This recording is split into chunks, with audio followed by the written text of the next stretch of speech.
السلام عليكم ورحمة الله وبركاته. أعوذ بالله من الشيطان الرجيم. بسم الله الرحمن الرحيم. والصلاة والسلام على رسولنا محمد سيد الأولين والآخرين. ماذا لا رسول ماذا لا صلى الله عليه وسلم دستور ولا شاء الله قال رسول الله صلى الله عليه وسلم: إذا رأيتم من يبيع أو يبتاع في المسجد فقول لا أربح الله تجارتك، وإذا رأيتم من ينشد فيه ضالة فقول لا أرضى الله عليك ضالة.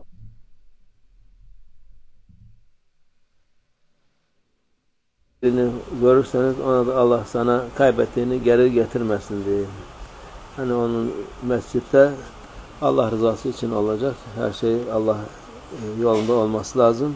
Our beloved Prophet, peace and blessings be upon him, said that in the masjid, everything should be for the sake of Allah Almighty, and everything should follow the way of Allah Almighty, and the sake of Allah Almighty should the only purpose in the message should be to follow the way of Allah Almighty. Girmeden çıkmadan yapacağını insan yapsın. Ondan sonra bir şey kaybetti mi mescitte, orada burada insanlara suizan yapmasın diye dikkat etmesi lazım. And when you enter the masjid, you should make sure that you do not end up in a situation where you lose something and then you blame others for having lost something. The masjid is not the place to blame others. And especially one should pay attention that when there are belongings, one should make sure that one does not end up in a situation that something gets lost and then you blame others for your own loss. Yani ben burada cüzdanımı kaybettim, telefonumu kaybettim. Peygamber diyorsa Allah kaybettiğini getirmez sana diyor. Onu da değil. Onun için camiye, mescide girdiğiniz vakit dikkat edin, başkasına da suizan olmasın, herkes zan altına durmasın diye. Onun dikkat, herkes bir şey kaybetti mi kabahati kendine olsun. So when entering the masjid, one should know that everything from that moment should be for the sake of Allah Almighty. And if you have a pocket, a purse, or a smartphone and you lose it, you should not blame others for it. But your presence in the masjid should be dedicated for the sake of Allah Almighty, and you should not look at other people's fault or blame others, but you should know that everything happens through the will of Allah Almighty, and you not finding your belonging, whether it's your purse, your smartphone, is not the fault of others, but you should always seek the fault in yourself and blame yourself for having lost it. قال رسول الله صلى الله عليه وسلم: نهى عن الشراء والبيع في المسجد وأن تنشد فيه ضالة وأن ينشد فيه شعر، ونهى عن التحلق قبل صلاة يوم الجمعة. Peygamber sallallahu aleyhi ve sellem buyuruyor ki mescitte alışveriş yapmak, yani orada mescitte kalıp da alışveriş ev alacağım, şunu alacağım, araba alacağım, bunu alacağım, orada pazarlık yapmak olmaz diyor. Our beloved Prophet, peace and blessings be upon him, said that the masjid is not the place, it's not a marketplace, it's not a place to perform trade, it's not the place to speak about worldly business, about things you're going to buy or or houses you're going to build. It's not a place for worldly affairs. Onu men etti Peygamberimiz. Kayıp duyurusu yapmak, onu da yasak. Şiir okumak.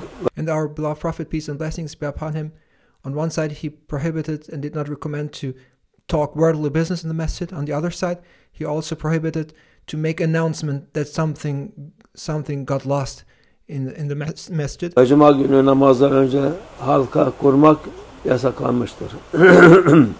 And also before prayer to read out poems to the congregation is also not permissible. Cuma'dan önce Cuma'ya gelip Cuma'ya gelecek insan Cuma günü orada vaaz dinler, Kur'an dinler, sureler var ama when people come to the masjid, for example before Juma prayer, they may come there in order to listen to the khutbah, to listen to the sermon, the vaaz before the Juma prayer.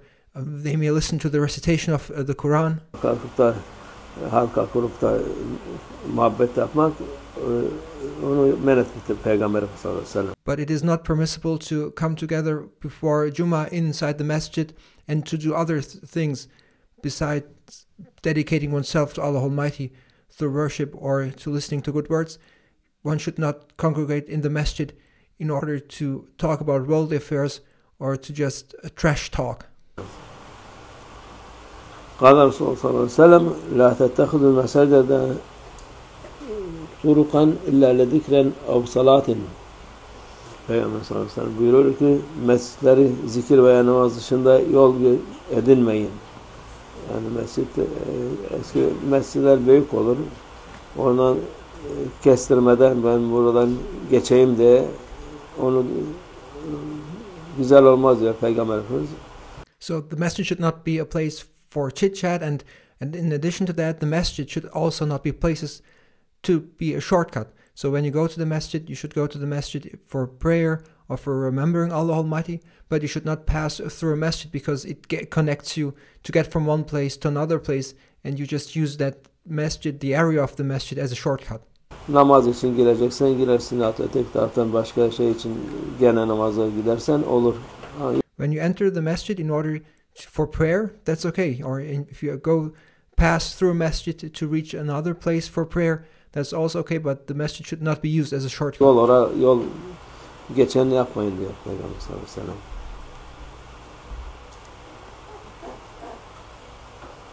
قال رسول الله صلى الله عليه وسلم اِذَنُوا لِلنِّسَاءِ يُصَلِّينَ بِاللَّيْلِ فِي الْمَسْجِدِ. Peygamber sallallahu aleyhi ve sellem buyuruyor ki kadınların gece vakti mescitte namaz kılmalarına izin verin diyor. Yani vakit namazları için onlar da caiz olan namaz kılma, mescitte kılmaları.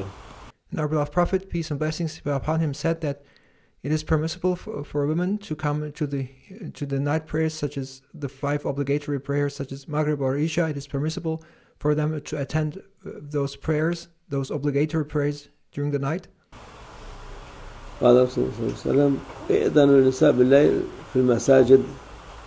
Peygamber sallallahu aleyhi ve sellem buyuruyor ki kadınların gece vakti mescitlere gitmelerine izin verin.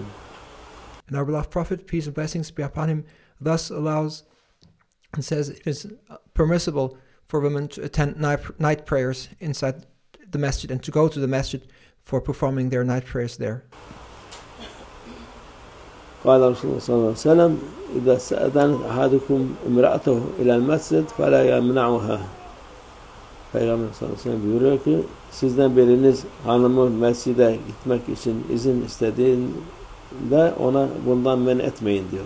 And our beloved Prophet, peace and blessings be upon him, says that if your wife asks for permission to go to the masjid to attend prayer, then you should not prevent your wife to attend prayer inside the masjid. Yani mescitler tabi eskiden böyle uzak şeyler değil. Yani zaten mescitler yakındır. Onun için mescide takılmaları men etmeyin diyor Peygamber sallallahu aleyhi ve sellem. Especially in former times, people lived very close to the masjid, and this holds very true in those situations where the distances are not so far. But in this hadith, our beloved Prophet, peace and blessings be upon him, says that if your wife wants to attend the prayer inside the masjid and asks for permission, you should not prevent her from doing so. قال رسول الله صلى الله عليه وسلم إذا خرجت المرأة إلى المسجد فلتغتسل من الطيب كما تغتسل من الجنابة. Peygamber sallallahu aleyhi ve sellem buyuruyor ki kadın mescide gitmek istediği zaman cünüplükten dolayı guslettiği gibi sürülmüş olduğu güzel kokudan da yıkansın diyor.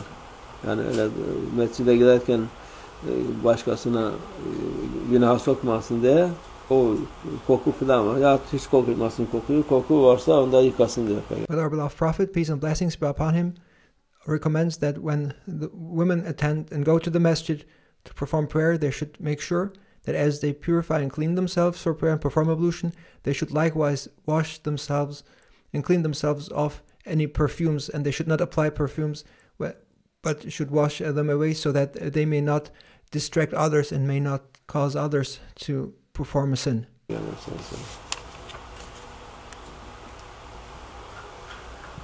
صدق الله فيما قال زيادة أشراف النبي صلى الله عليه وسلم وصحابه الكرام وإلى أرواح جميع أنبياء المرسلين خدماء شرائعهم، وإلى أرواح الأئمة الأربعة، وإلى أرواح مشايخنا في الطريقة النقشبندية العلية، خاصة إمام الطريقة وغوث الخليقة خواجة بهاء الدين محمد ويس البخاري سيدنا عبد الخالق الجواني، مولانا الشيخ شرف الدين دارستاني، مولانا الشيخ عبد الله فايز دارستاني، مولانا الشيخ محمد ناظم هذا الحقاني، وسائر سادة الصديقين، وما نحن بحضرة وجوارنا في سيدنا الفوزي الأفندي ورفقاء الحاج مصطفى ترابي جملة من ذوي الشهر والحسن مش شهادة والله شهادة نقل من شهادة دفع مسلمة تعالى الفاتحة.